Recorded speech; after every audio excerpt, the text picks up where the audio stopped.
আসসালামু আলাইকুম। কী অবস্থা সবার? আশা করি ভালো আছেন।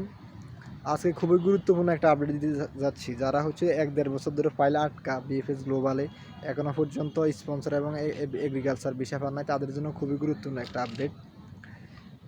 আমি যার মাধ্যমে অ্যাপ্লাই করছিলাম হচ্ছে আমার ফ্রেন্ড হয়। ও হচ্ছে ভিসা নিয়ে কাজ করে। তো কিছুদিন আগে তার একটা নুনস্তা উঠছিল। তো সে ওই নুনস্তাটা রেডি করার জন্য ইতালিয়ান বেফুত্তরায় গেছিল। মানে ইতালিয়ান বেফুত্তরা হচ্ছে যেখানে নুনস্তা ওঠার পরে নুনস্তাটা গ্রহণ করা হয়, মানে রিসিভ করা হয়। তারপরে যে নুনস্তার কপি হচ্ছে একটা হচ্ছে বাংলাদেশে পাঠানো হয়। ইতালি যেটা থেকে এই নুনস্তাটা গ্রহণ করে ওইটা হচ্ছে ইতালিয়ান বেফুত্তরা। তো ওইখানকার লোকদের সাথে সে কথা বললো এই ব্যাপারে যে এই যে স্পন্সর এগ্রিকালচার এগুলো অনেক বছর ধরে আটকা হইতেছে না কেন, এটা কবে হওয়ার সম্ভাবনা আছে, এই সম্বন্ধে একটু জানার চেষ্টা করলো। এই অফিসিয়ালভাবে ওদেরকে জিজ্ঞাসা করছে, ওরা আশ্বাস দিচ্ছে, বলতেছে বিশেষ করে এগ্রিকালচার আর স্পন্সর এগুলা নিয়ে খুব দ্রুত কাজ চলতেছে।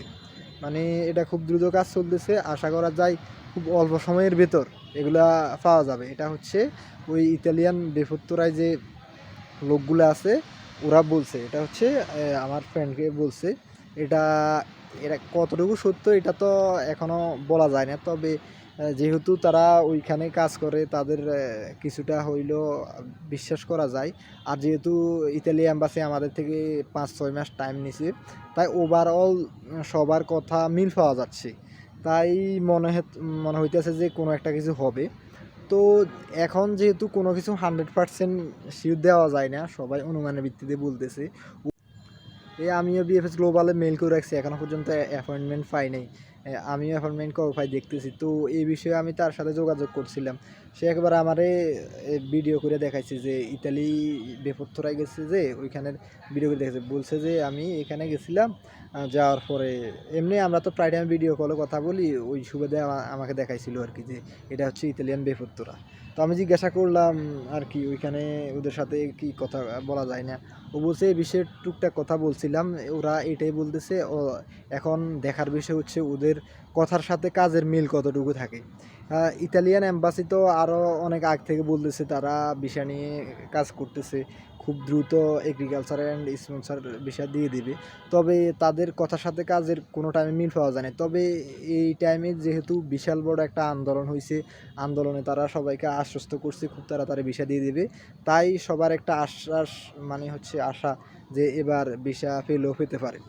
তো আমার মতে এখন গ্রুপও দেখতেছি আবার মানববন্ধন করার জন্য ট্রাই করতেছে। আমি আমার পক্ষ থেকে বলবো, এতদিন যেহেতু ধৈর্য ধরে থাকা গেছে, আর একটা মাস তাদেরকে সময় দেওয়া উচিত। যে কার্যক্রম যেহেতু শুরু হবে বলছে মাত্র ১ সপ্তাহ ২ সপ্তাহ আগে, তো এটা শুরু হতে কিছুটা টাইম লাগে। ১ মাস পরে যদি দেখি আমাদের এখানে কোনো ইমপ্রুভ আসে নাই, যদি আমাদেরকে ভিসা দেওয়া শুরু না করে, তাহলে আমরা আবার আন্দোলনের ডাক দিতে পারবো। আমার মনে হয় এটা।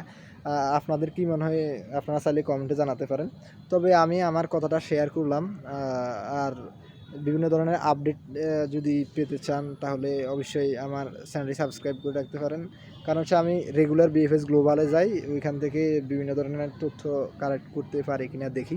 যেহেতু আমি নিজেই ভুক্তভোগী, যার কারণে আমার প্রতিদিন বিএফএস গ্লোবালে যাওয়া হয়। তাই চিন্তা করলাম এটা যদি সবার মাঝে শেয়ার করা যায়, তাহলে অন্য কেউ উপকৃত হলে হতে পারে।